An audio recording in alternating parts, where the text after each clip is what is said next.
Hey guys, this is Jam of JamOnline.ph and we have here the Samsung Galaxy A20. So the smartphone packs a 6.4-inch HD Plus Super AMOLED Infinity V display. There's a 1.6 GHz Exynos 7884 processor, 3 gigs of RAM, 32 gigs of internal storage. There's a 13 plus 5 megapixel rear camera, an 8 megapixel front camera. There's a fingerprint sensor, support for 15 watts fast charging, and a 4,000 milliamp hours of battery. So as you can see in the specifications, this one is quite good for a 10,000 pesos smartphone, especially that the smartphone is a Samsung smartphone. We all know that Samsung has a really good ecosystem when it comes to Android, and what I like about it is that despite the price of 9,990 pesos, we still have a Super AMOLED display, and we also have an Infinity V display. So that is quite good. So what are we waiting for? So let's unbox and let's take a closer look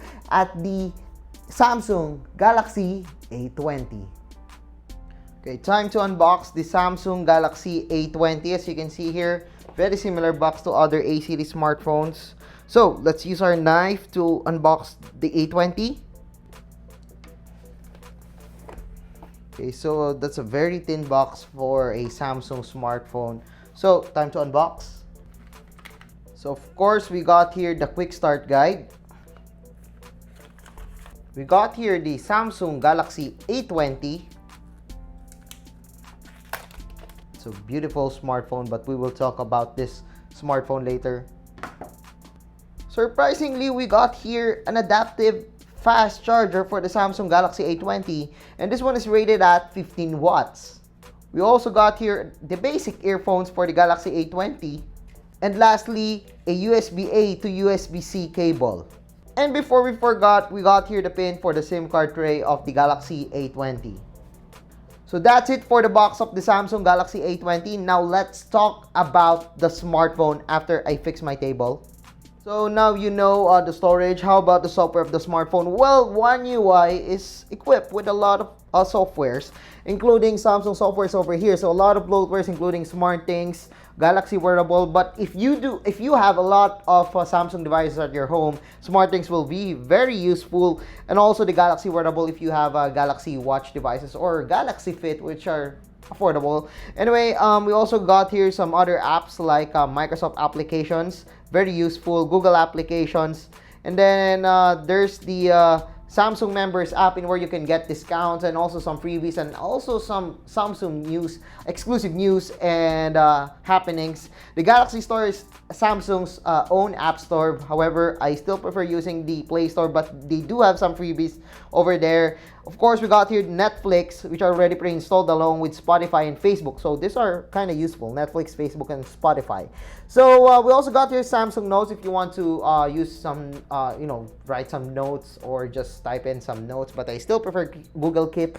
Anyway, you've seen the software. It's very easy to use, very user-friendly. Everything is really smooth, and I actually like One UI. You've probably seen my review of the Galaxy S10 or the other smartphones running on One UI. I do love it, and I really had a good experience with One UI. I'm actually using the Galaxy S10 right now that is running on One UI, and so far I do not have any problems with the UI or the UX of the smartphone. But how about the camera? You're probably curious about the camera of the smartphone. Well, we have here the gallery, and we took some shots earlier of the Galaxy using the Galaxy A20, and surprisingly, the camera of the Galaxy A20 is great for its price range. So we got here a selfie using the Galaxy A20. Yes, it's kind of brighter and I look whiter on this one thanks to the beauty mode.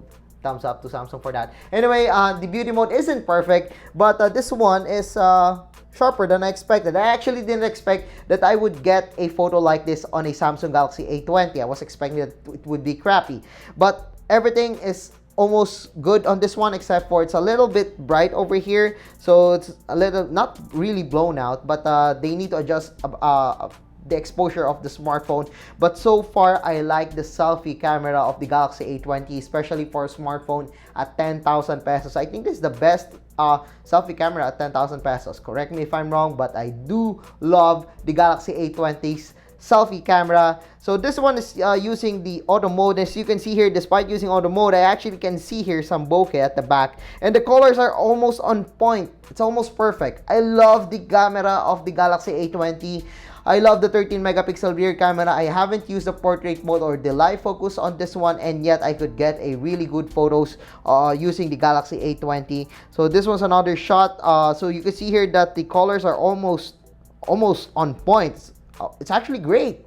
Wow, okay, I didn't actually get to see this closer just now, but you can see here that we got a really nice colors in here. The saturation are really good. It's not oversaturated, it's not undersaturated, it's just right. However, it's a little bit overexposed in this part, but overall, I love the camera of the Galaxy A20. So this one is another shot using the Galaxy A20, and yes, this one is kind of oversaturated. This one's a little bit oversaturated for me, but it's still great for me. The Galaxy A20's rear camera is actually great. All right, so this one is using the wide-angle lens. There's no autofocus as expected, but it isn't that bad. The wide-angle lens, the secondary rear camera of the smartphone, is actually great.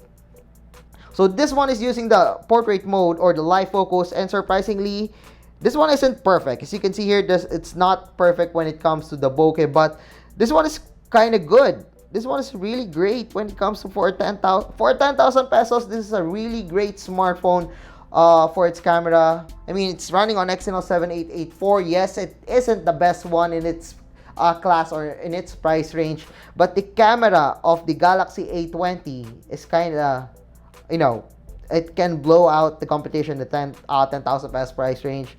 But so far, what I'm seeing right now, this one is pretty good. It's not super detailed. I mean, I'm using live focus right now, but the fact that I could get a shot like this using the live focus of the Galaxy A20 means that the smartphone is really good. There we go, another shot. So this one is on auto mode, I believe.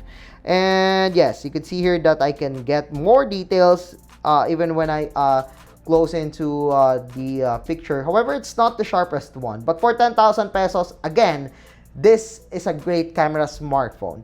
So yeah, I guess that's it for our hands-on and unboxing of the Samsung Galaxy A20. So if you like this video, don't forget to give us a thumbs up. And if you haven't subscribed to my channel yet, well, now is the time to subscribe. And of course, don't forget to check out my other social media channels, my Facebook page, my Facebook group, my Twitter, and my Instagram.